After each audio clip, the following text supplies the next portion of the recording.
Hey, Book2, welcome to my literary corner. So it's time for a bookish update. So we're having a third kind of Christmas because since it was on Christmas, my sister, it was her in-laws time to have Christmas with her and the boys. So we're gonna go down there and visit them, um, in the middle this coming week on Wednesday. So I'll do a little Christmas haul after when we come back from that.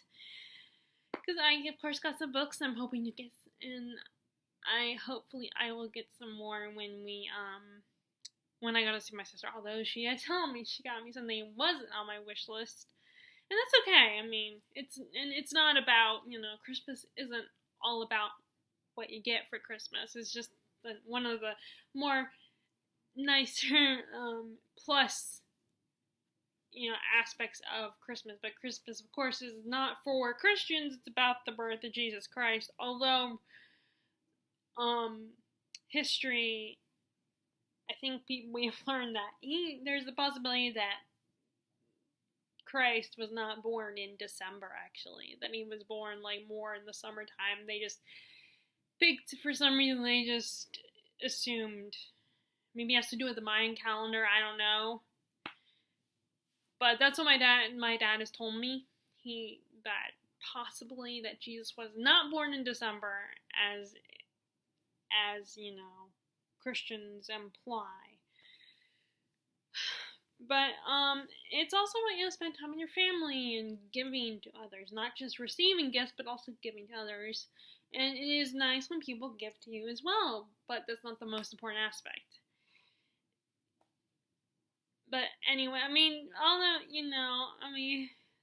not gonna lie here and say that I don't like receiving gifts, especially if they're books. I think most of us on Book2 probably feel that way to an extent.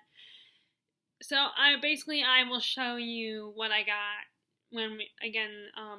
probably the second week of January, because we're in the first week of January, and I don't know off the top of my head when we will be coming back. I don't know if we're staying a week or only a few days.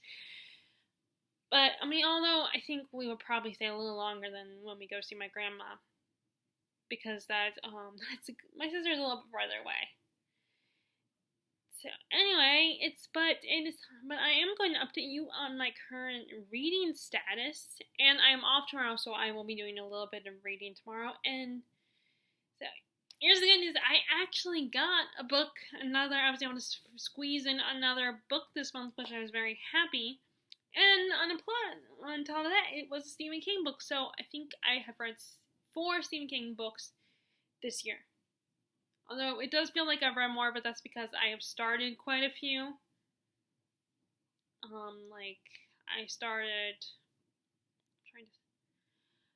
I did start, the one I remember is I started,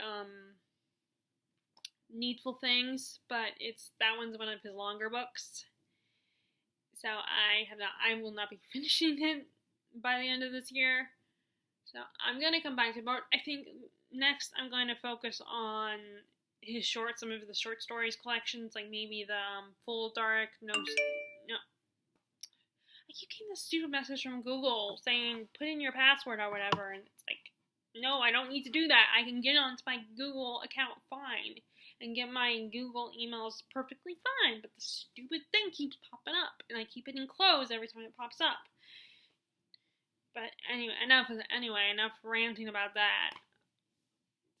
So, but yeah, I think I'm going to focus on Full Dark, No Stars. I might do that one. And I do know one of the stories in that one, I think, is a Netflix movie, I believe. It's 1922. And from what I gather, I think that's the one about a farmer, murders his wife, or something like that. Something along those lines.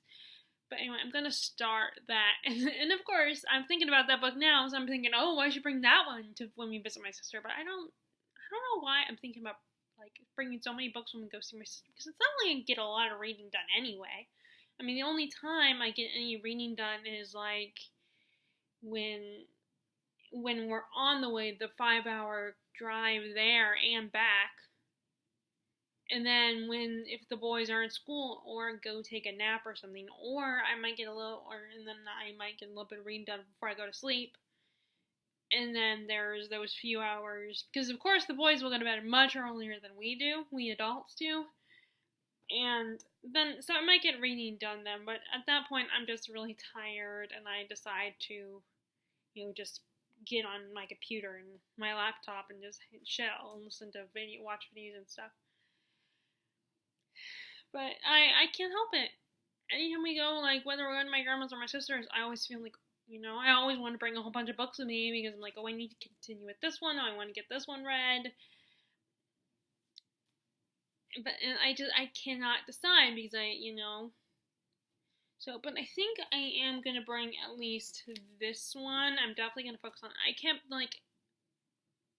thinking I want to bring this one, and then I want to bring Eye of the World, the first Wheel of Time book, because the Wheel of Time, I don't know when it's going to be, but I want to have at least the first book done before the TV series, and at least starting the second book before the TV series, and I don't know when that's coming out, but I know it's coming, because they've been casting like crazy, but, I feel like I really need to bring this one and get this one read. And the good news is it's because I finished the Stephen King book I mentioned, I can focus on this book again. It's just, it's kind of hard when, these are the perfect size books to bring with me to work, to read during my breaks. But again, it's only 15 minutes, so you might get one page done, one page read, maybe two.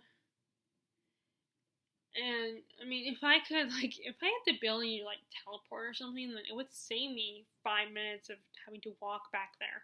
Because our break room is all the way in the back, and then my bag is there, and, it would be waste of time for me to grab it and then run downstairs and hang out because I have to put my little lunch bag back in the fridge anyway, so. But I wish I had longer break. Actually, it's really awkward because I was kind of, and I'm the type of person, as you guys will probably realize with the way I talk on here, who would just ramble whatever's on my mind, that if it has any connection to the topic.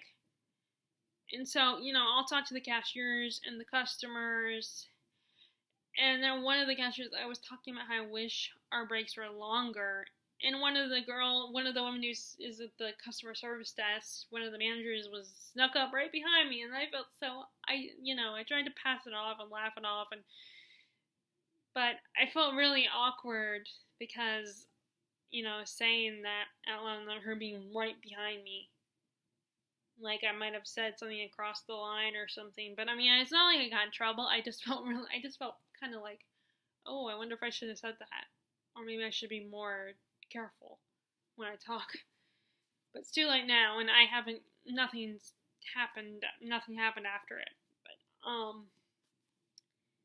so where I am in this book is Serena's still kind of pretending to play dumb in front of the king and the other nobles, but she is working with her uncle, who I don't know how you're supposed to say his name, Kin or Keen or Kine. I think it might be Kin. But with her Uncle Kin, I'm just going to call him that. And she has found out that he's secretly meeting with some of the other nobles who were able to keep their titles because they want to overthrow King Iadon. So she's decided to work with them, and they are encouraging her to get more involved and socialize more and become more part of the community.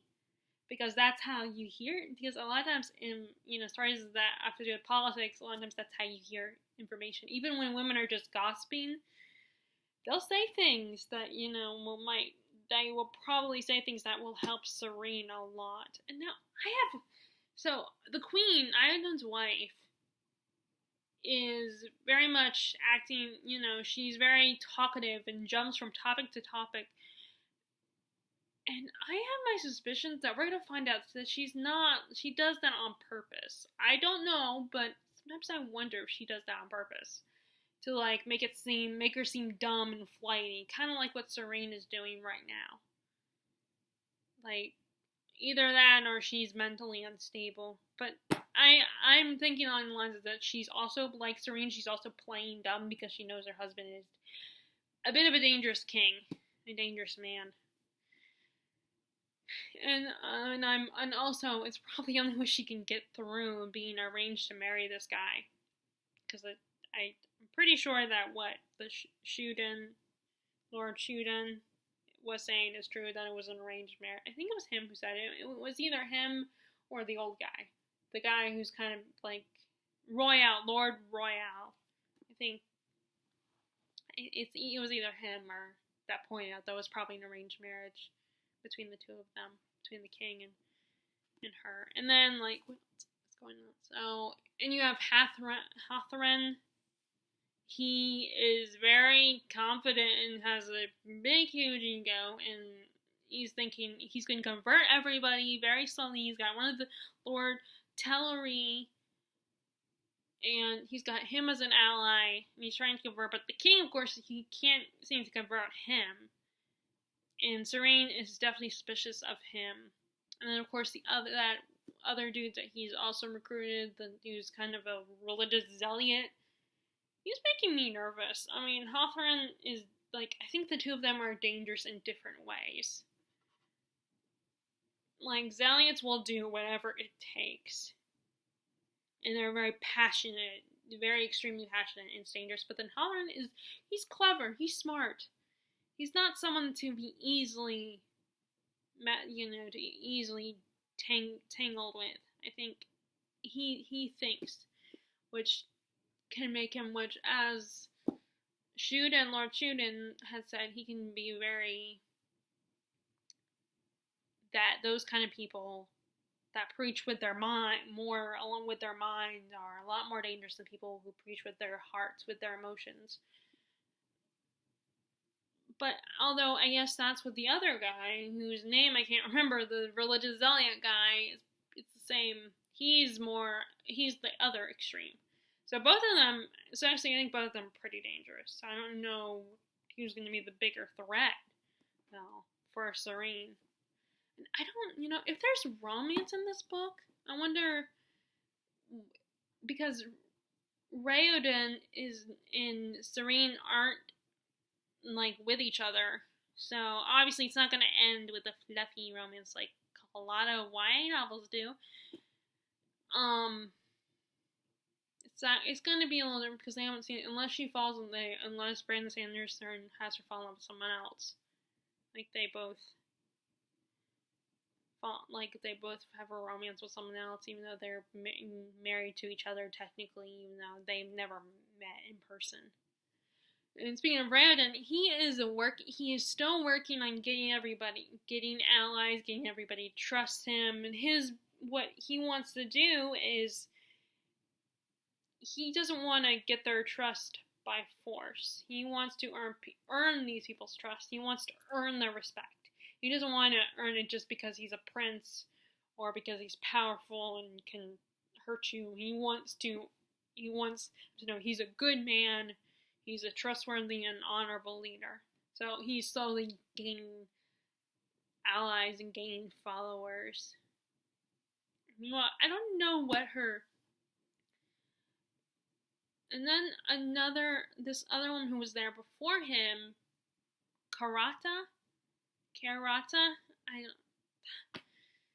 she is, she has her own little group of followers, and she was gonna go after Raoden and the other people, and then you actually find out later that she already knew who Raoden was. And so she's trying to make so she and her followers are going after him, but then Raoden is able to, be like, wait a second, give me a chance to defend myself in a non-violent way. Give me a chance to prove that you can trust me, that we can be allies, we can be, at least frenemies. And he's able to sneak her into the palace, and it turns out, you find out that she was going to see her daughter, her daughter is still in the palace, and she is the wife of one of the guards, and it's really sad because they look so messed up that they're unrecognizable, so her own husband did not recognize her, when he saw her. Which they almost got caught. They ran into a bunch of guards, and the guy was like, and then ran to, in his snarky, clever self, was been like, oh, we're going back, and oh, sorry, we broke out, and now we want to get back in, and if you don't want to get in trouble for not being able to keep us locked in, then you know what, you might want to just go ahead and let us back in and not say anything. I don't, he is, I love Brandon, I like him. He actually kind of reminds me, if you guys have read Mistborn, he kind of reminds me a little bit of, what is his name from Kelsier. He kind of reminds me of Kelsier a little bit, with that the charm and the charismatic personality, and like, being so good at winning people over, but not in a cruel way. Not in an aggressive way, but more in a passive, more of a passive kind of way. They're they're very similar in personalities. As far as I've done, and at least it's a lot more to say to you, to talk about than before.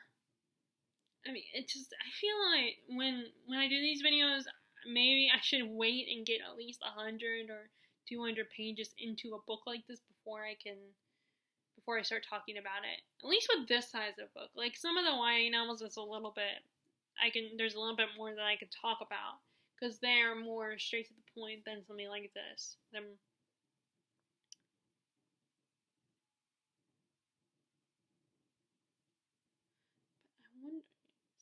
don't know what's gonna happen if they're gonna, but I appreciate, you gotta admire Raoden for his not tenacity, or maybe tenacity, but there's a word for someone who keep trying, they keep going, they keep working hard, and they never give up. I can't think of the word. I'm sure after I finish filming I'll remember the word I'm trying to think of. But like I said, I'm gonna this is one I definitely need to bring with me to Virginia when we see my sister. So I feel like I need to progress in this. I actually joined Byzance, which is a group that Elliot Brooks recommended. Elliot Brooks. And I want to say it's the same one that Daniel Green talks about, which it's a app on your phone, particularly if you have an iPhone. I don't know if it works for any of the other types, but it's an app that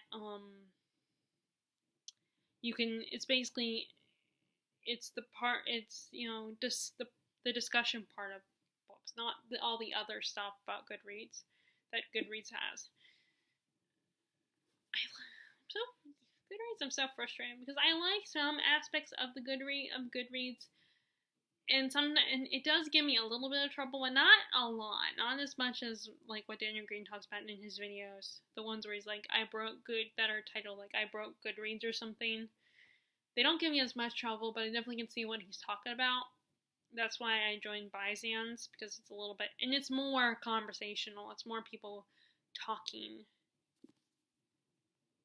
But anyway, so, and actually it also helps that what I've been doing is, like, I know this is, but I have been dog-earing up to a certain point. That's what I want to eventually read up to, so this time I dog-eared to page 300. That's what I want to try to get to next. And it kind of helps because to show, like, it's like I have a goal in mind to how many pages I want to read. But there's no way, of course, I'll read that many pages in like a day. I mean, maybe I could, but as passionate as I am about reading, I can't just sit down to read all the way up to that page, because I keep thinking of other stuff, like, if I want to eat something, like, or snack on something, or like, I decide to watch some TV because it's too quiet in the house or something. But anyway, so let's get onto the book I finished just last night. Although technically it would be this morning because it was after midnight it was midnight when I finished it, or after midnight. And then it's Stephen King's Rose Matter. So this is essentially about a woman named Rose Daniels, or McClendon. I don't know if that's how you would say it.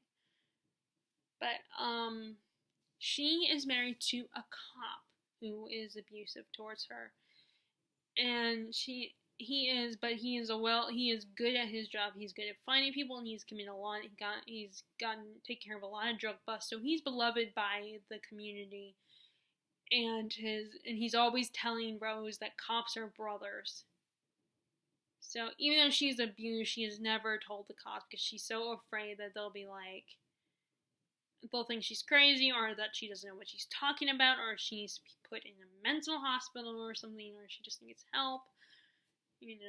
They would never believe, or they would just tell her, stop talking, you shouldn't be talking about this, it's, not about Norman. Which that's his name, by the way, Norman. So finally, all of a sudden, Rose, who's been married to this guy for 14 years, has this moment of clarity, this moment of inspiration of bravery, and decides to steal Norman's bank card and runs away. And of course, that infuriates him because Norman is not only abusive, but he's a control freak. And she runs away to this new city and is led to this group called Daughters and Sisters, which takes in battered, abused women and gives them a new home, gives them a job, until they get their life together, until they finally can get their life together. So Rose gets a job as an audiobook narrator. She gets a new apartment, and then look what happens. She also meets a guy, although she is still married technically. But even though her life is going really well and she's like in a somewhat good place, she's still living with the fear that one day that Norman is going to come find her and track her down and hurt these people, these new friends, and her new boyfriend Bill. And she has every reason to get afraid because Norman, unfortunately, is, like I said, good at finding people, and he's really upset. He's pissed off at her, and he has decided he's going to track her down because how dare she run away? How dare she steal his ATM card? Which, by the way, she threw away anyway and didn't keep it because. Now, in true Stephen King fashion, this is not just a domestic thriller. I think that's what it would be considered because it's, it's about a husband and wife. And a woman is escaping her abusive husband, so I think it would be considered a domestic thriller. In true Stephen King fashion, he has not only is a thriller, but of course it has its supernatural aspect because Rose discovers a mystery when she tries to sell her ring, which she is led to believe is a diamond, but lo and behold, it's a bullshit ring. It's not real. I think it's like zirconian, so it's fake, which makes him really angry because it's basically saying that he thinks she's worthless. And when she asked him if it was a diamond when they got married, he just was like, it's what you're basically admitted. It's what you're worth to me. Of course, she thought at the time it was a diamond, and she thought he was being so generous and loving and wonderful. And But I'll talk more about him later. Let me finish summing this up, which I'm really poor at. But she discovered when she tries to sell the ring and is told it's a fake, she discovers in that said pawn shop a mysterious painting that she is drawn to. And as the story progresses, she takes the painting, she buys the painting, thinking it's perfect for her new apartment. And it turns out the painting slowly expands and changes, but it's very subtle, and only she notices. Although there's a creepy atmosphere to the painting that other people do notice when she shows it to them. And I guess that's all I'm gonna say for now about summing this book up. This was pretty good. It's like, I feel like even Stephen King, it's like his books for me are never bad. Some of them are just like okay, like, but they're still good, pretty good. Like Revival, for instance, it's not my favorite, but it was still a decent story and very interesting, and a very interesting commentary about life after death. Is there life after death? And does heaven exist? It really looked at that. It looked a lot at that. And then this one particularly delves into the psychology of man. You know, the whole idea of all men being beasts. Are they all beasts? Are they all monsters? And of course, and also domestic abuse. And, you know, the fear that the fear of God, the abuser will put on their victims. And like I said, it's really sad because Rose is so afraid is afraid of the cops who aren't meant to protect us. That their original intention is to protect us,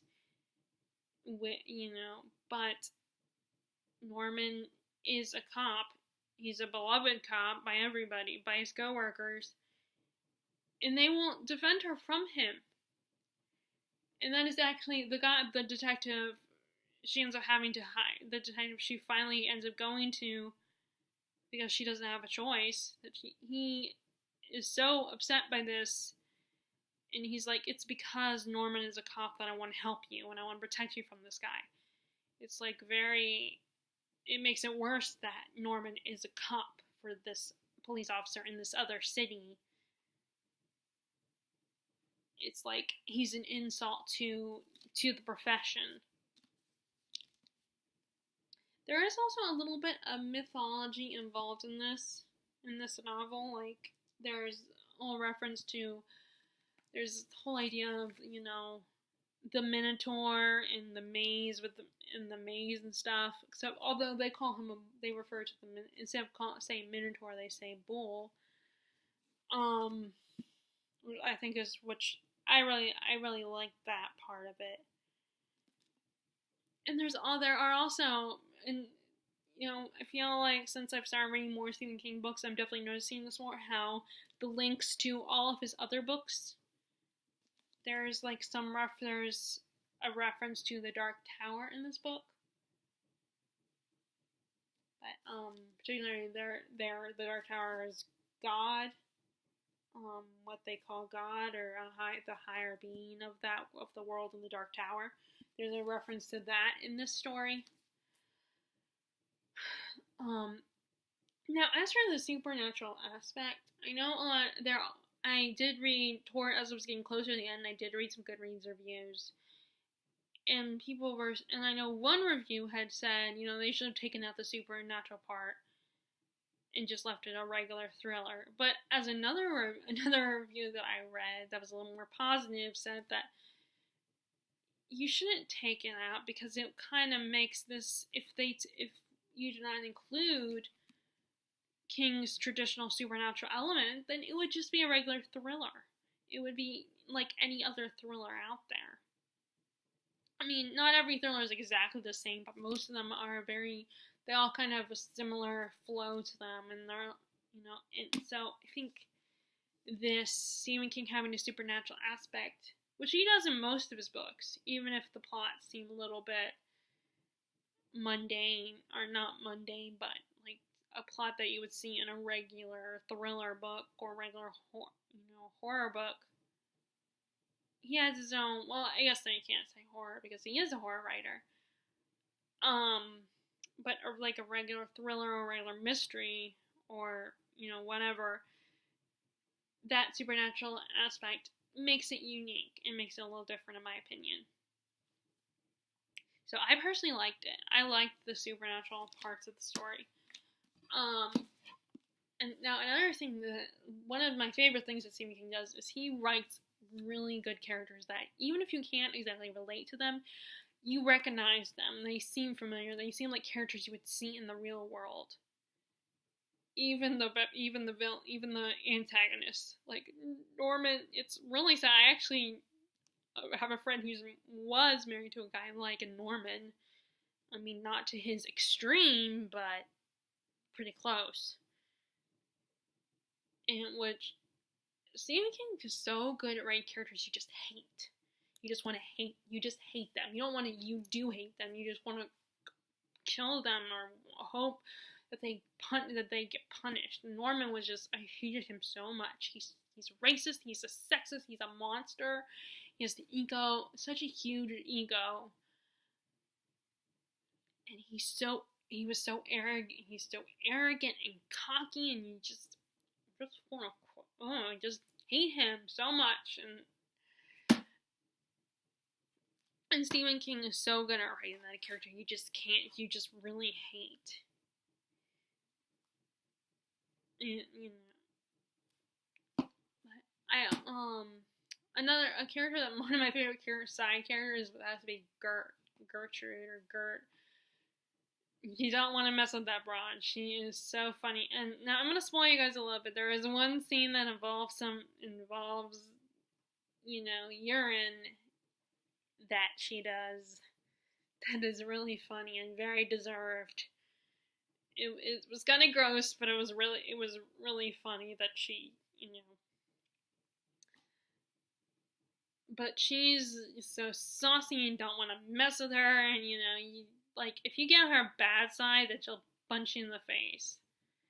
Now there's another character, the title character, Rose Madder, is another very interesting character. She's kind of scary, in fact.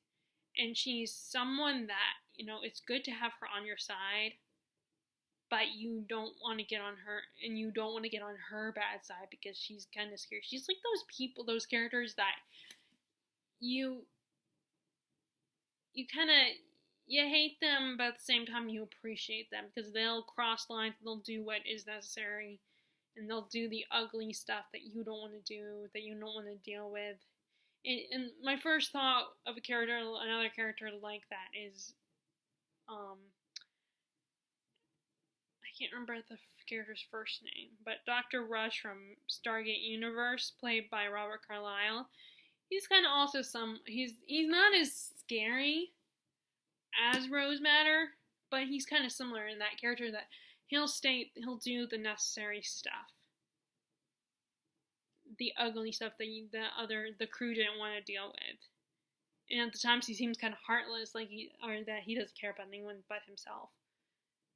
But sometimes unfortunately he states the stuff that you don't want to hear.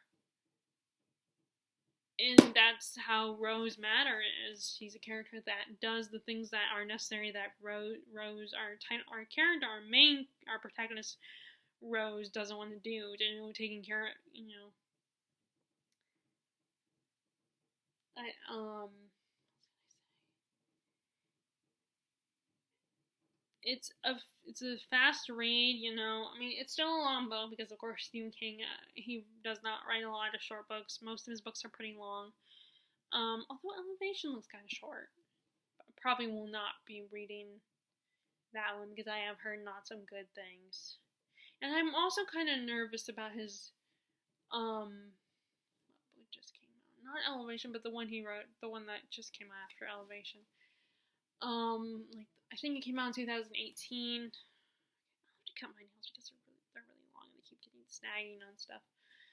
What was it? What was the other book he wrote? I can't remember. Oh, The Institute. The concept seems really cool, but from what I've heard, he goes into politics in that one, and I just don't want to read, and I think I've said this before, that I don't want to read books that go into politics, really shove their political views in your face. I love Stephen King as an author. I love his stories, but I respect his opinions and everything, whether I agree with them or not, but I don't want it shoved in my face. So I'm apprehensive to read The Institute.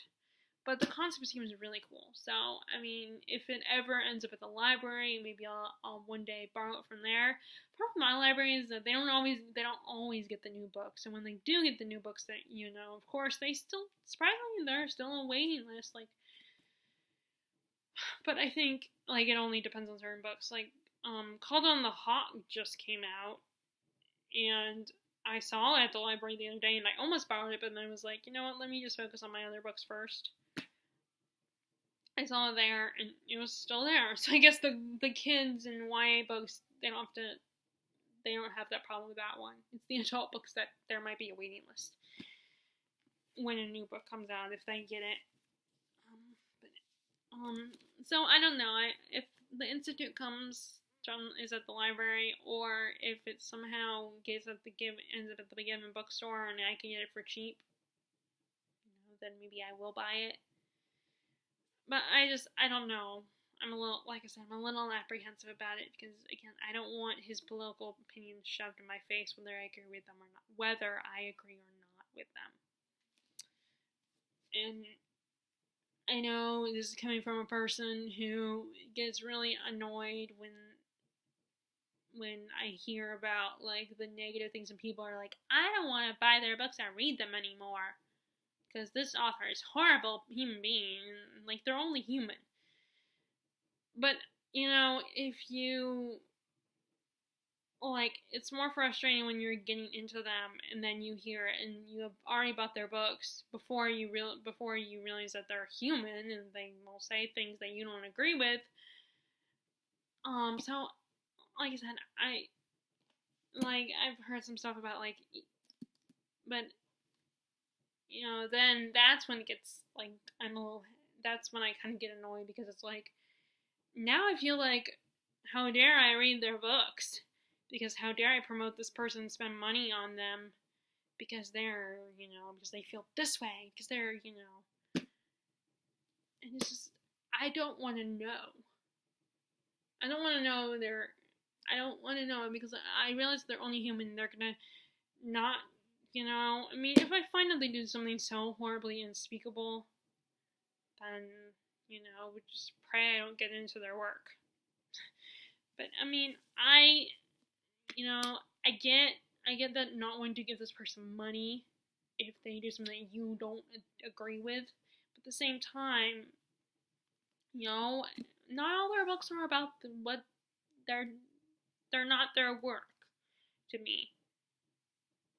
But then at the same time, you can't, I feel like the problem is people that we do get a little influenced by them if they put their, if these things, and sometimes they put their work put their beliefs and views into their work, even if it's a fantasy or, a work of fiction, and then it kind of ruins it, because especially if you don't agree with them. Now, I don't know if I agree with Stephen King or not, but like I said, I'm just uncertain if I'm gonna, so at first I don't know if I want to spend the money on that book. I just want to, like, borrow from the library, or at least get it for cheap, if it ever comes to. It's very hard because I still love Stephen King as an author. I love his work. I don't care about his views or anything normally, but well, anyway, enough about that. I don't want to get enough about that.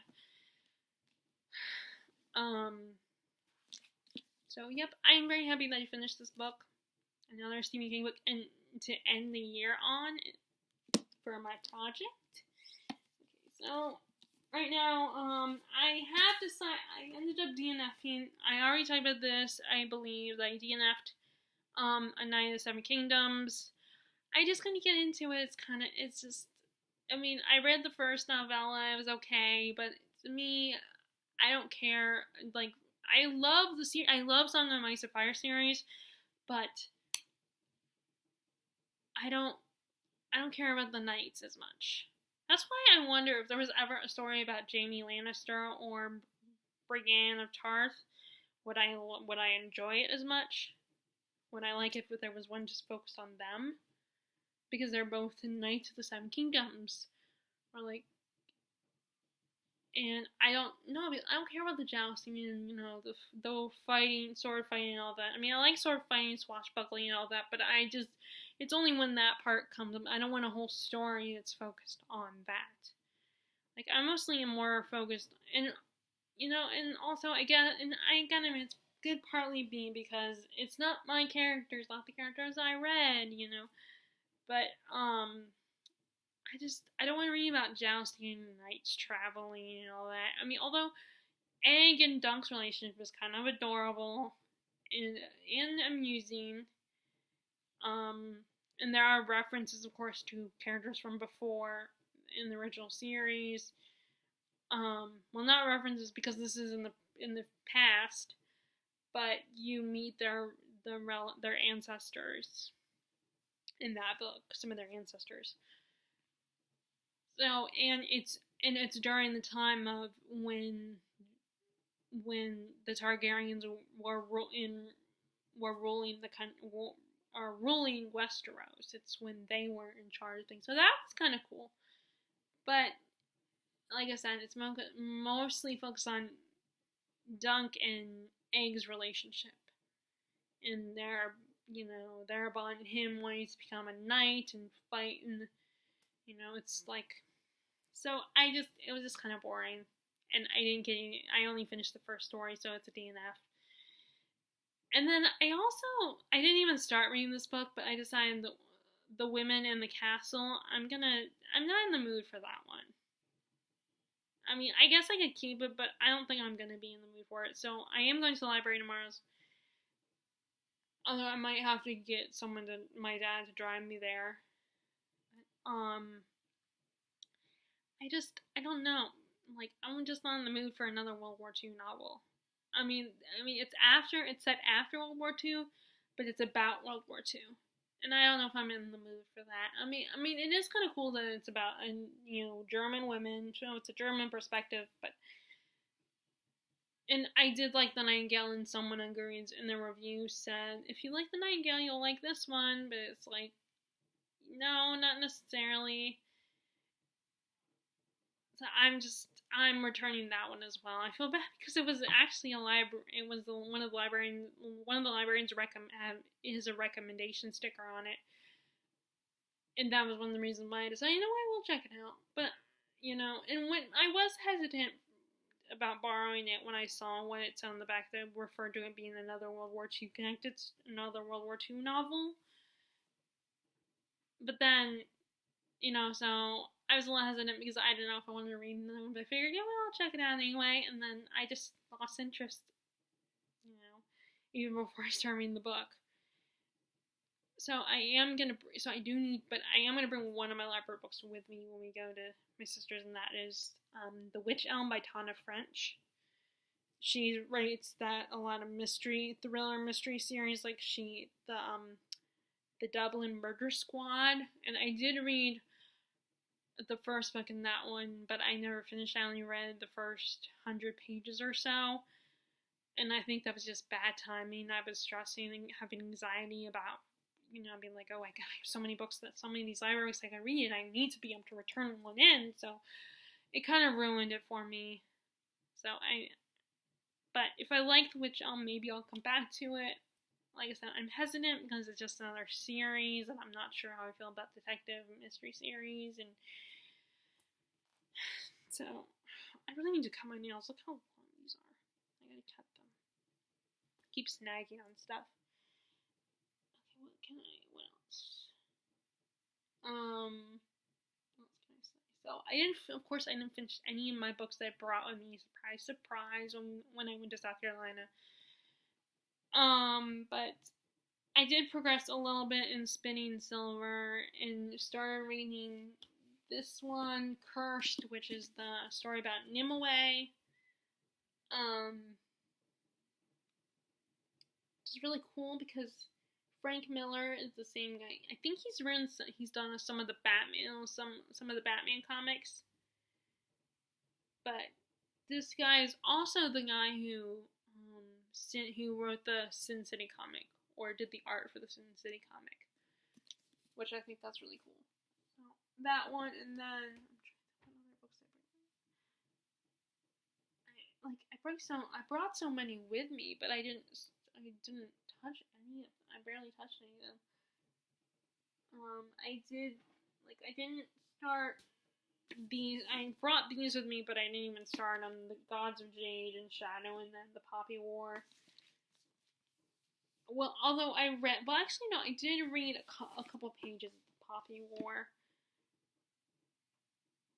and where our main character Rin, she's still working on her academics, and she's already developed enemies, particularly with this one guy who she kicked he challenged her because like, you're a peasant, you don't belong here, you're not as good as us. And she decided, and he's like, you only have one move, and then so she used that move on him. Like, I only have one move. Well, you know what? It's a good move. And then his friend or whatever, his female companion or whatever, that follows around like a little puppy dog, which is interesting because normally it's another, a character of the same sex that follows around like little puppy dogs, like they're surfing or whatever. It's a woman, and I got to a part where she's like, well, we are better than you. You're a peasant. We've trained for years, which at least I'll give her that. At least she said it wasn't just because, well, we're rich and superior to you. She says because we were able to train and we have the skills. So, which is a little bit a better insult than saying, well, we're just better than you because we're rich and all that, you're inferior to us.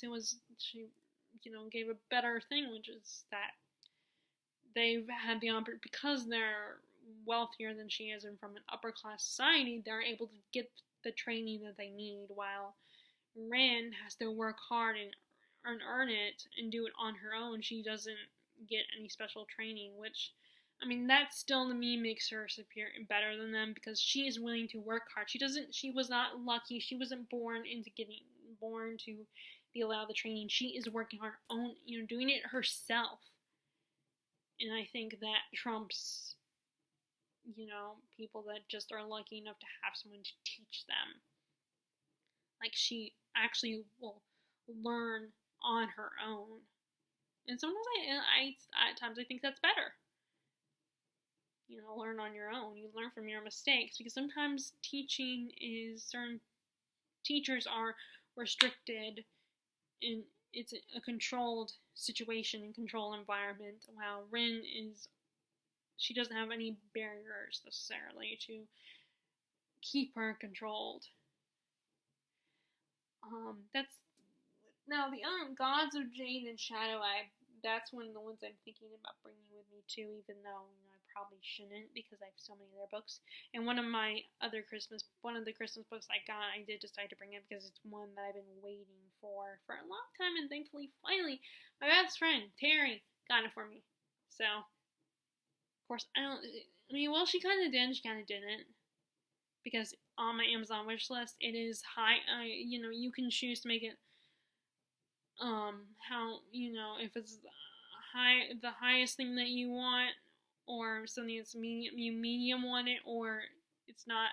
You can make the priority, you can put emphasis, that's the word, you can put emphasis on the priority, and this book and then its sequel were highest priority, which she saw that, so yes, and it helped. I think it helped that she also has an Amazon account now on Amazon, and she can do her own wish list, so maybe she was able to see it better. Maybe that's why, because last year I don't think she saw which ones, because I did it last year too. I prioritized my list. I try, and so I think she was able to see it this time. Okay, so let's see what else. Like I said, I don't know what I'm going to bring with me on this trip. I'm trying to narrow it down, but I'm not very good at it, and and I feel like the problem is I have so many choices that it makes me feel a little overwhelmed. So I can't decide which book. And then at the same time, I'm almost feeling like I want to be like, see, I'm reading this book.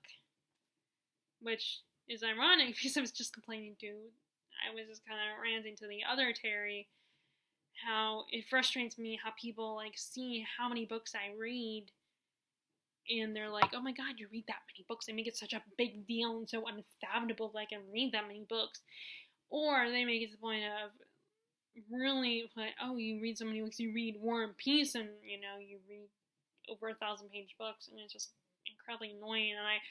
And I want someone that understands that, who understands why it bothers me, and gets that, like, you know, doesn't make me feel like I'm the only one that reads. I know I'm not the only person, but amongst my friends and family, how I'm the only one, instead of forcing in, like, to where I feel like I have to be understanding that they're gonna make it a big deal that I read so much. Because to me, it's just, it's just something that's a part of my life. And it's sad that people that aren't part of the bookish community are so, like, or that they like reading and they enjoy it, but they don't read as much as myself or all you guys here on BookTube. And it's sad, because then it's like it shouldn't be such a like crazy thing. It shouldn't be something where people are so stunned and so like, oh my god, someone your age actually will read a physical book rather than staring at their phone or playing here on the computer. That it shouldn't be like that. It should be like, reading should be like just a common thing that people do, that people enjoy a good book and can read more than one book without it being like such a, oh my god, I can't believe you're doing that. It's so, like, how do you do that? Like, it's such a foreign concept. It should be something, I would love for it to be something that people just do. It's part of our life. Unfortunately, I'm worried that our society, we're heading in the direction of, like, where we focus only on our computers. Hence, while saying this, while I'm, staring at my computer screen talking to what, you guys, and it looks like I'm talking to myself. And, where we're just staring at our phones, and to the point where people can get hit by cars because they're not paying attention, or run into someone because they're not paying attention. They're just staring at their phone. Like, I'm worried it's getting to that point. And that it shouldn't, yes, it's great that we have this instant communication, instant information giver and everything. That's great. But at the same time, we should be able to, like, we shouldn't forget the physical books. And whenever I think about this, I also think about on the show Buffy the Vampire Slayer, Buffy's mentor or watcher, for those of you guys who watch the show and are familiar, but for people who don't know her, he's essentially her mentor and her trainer. He's kind of arguing with the computer teacher, which is funny because they end up having a romance later in the series, if you're unfamiliar, with the computer teacher, Miss Calendar, who, and she's telling him this is where the future's headed with computer, which is what happened. But then he's talking, I always think about how she's like, why do you not like computers? What bothers you so much about them? And he's like, why do you prefer books and physical books and stuff? And he's like, books smell. Computers don't smell. Books do. And I think it very much, and it definitely simplifies what people feel about physical books. That, it's like there's the magic of a book, but with the computer or with a laptop, the magic sometimes is gone because, first of all, there's not much of a mystery. I mean, the only mystery is there are certain aspects about the technology that not everybody understands. While with a book is simpler, but there's a magic to a book, and there's a feel to a book that, a laptop or computer just doesn't have. I mean, don't get me wrong, I love the internet and having my computer, like, if I ever write and publish a book, it's nice to have a computer to do that on, and to use the computer to look up things like something like just looking up the weather for the day before you go out in it, or looking up a word. Like, there's dictionaries you can on a computer, or like if we're trying to find out some information about some famous celebrity that you like, or find out or communicate with someone that's in another country or another state without having to use the phone. Or like me, you like to multitask while you're talking to your friends, and with your computer you can I am them, or instant message your friends, while at the same time watching a movie or opening another website and being on that website while you're talking to your friends at the same time. Unfortunately, with a phone, yes, you can multitask when you're talking on the phone, but there's a lot of things you can't do, or at least I feel like I can't do because I want to focus on my conversation on the phone. And that's what I always tell Terry. That's why I don't always like talking on the phone with her, because then when I'm talking, I want to talk to her for a good long time, because she's in another state, so I wanted, just to have this really good conversation with her that will, and sometimes there are certain things that are hard to explain when you type them, and it's easier to explain, and you can also hear a person's tone and stuff. But at the same time, I'm thinking about all the other stuff I want to do, when I'm talking to her. Now, of course, it's kind of going off a little tangent here. So it doesn't really have to do with the difference between computers and books, but, that's some of the appeals of the internet, is you can instantly talk to someone, or you can look up things about someone, and now they have all the streaming, and you can watch a show if you missed it the week it was on, if you missed the new episode.